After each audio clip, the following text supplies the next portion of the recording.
महिलांना आम्ही दर महिन्याला हा लाभ त्या ठिकाणी पोहोचवत आहोत। खरं तर विरोधकांनी तर अशा पद्धतीच्या सुद्धा वावड्या उठवल्या होत्या किंवा अशा पद्धतीचा सुद्धा अपप्रचार सुरू केला होता की निवडणुका झाल्यानंतर महायुतीचं सरकार आल्यानंतर महायुतीचं सरकार ही योजना बंद करेल, अशा पद्धतीचा अपप्रचार त्यांनी सुरू केला होता।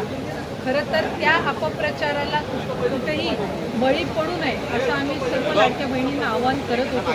आणि आज खऱ्या अर्थानं महायुतीच्या सरकारच्या वतीने आदरणीय अर्थ व नियोजन मंत्री उपमुख्यमंत्री अजितदादांनी आपला कारकिर्दीतला 11वा अर्थसंकल्प सादर करत असताना लाडक्या बहिणींच्यासाठी मुख्यमंत्री माझी लाडकी बहीण या योजनेसाठी जवळपास 36,000 कोटींची तरतूद ही त्यांनी यंदाच्या वर्षासाठी केलेली आहे।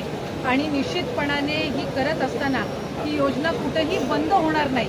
जो प्रचार विरोधकांकडून करण्यात आलेला होता की डिसेंबर महिन्यानंतर या योजनेचा लाभ मिळणार नाही, या उलट जानेवारी असेल, त्याचबरोबर फेब्रुवारी आणि मार्च महिन्याचा एकत्रित असा लाभ याचं वितरणसुद्धा आम्ही 2 दिवसापूर्वीच सुरू केलेलं आहे।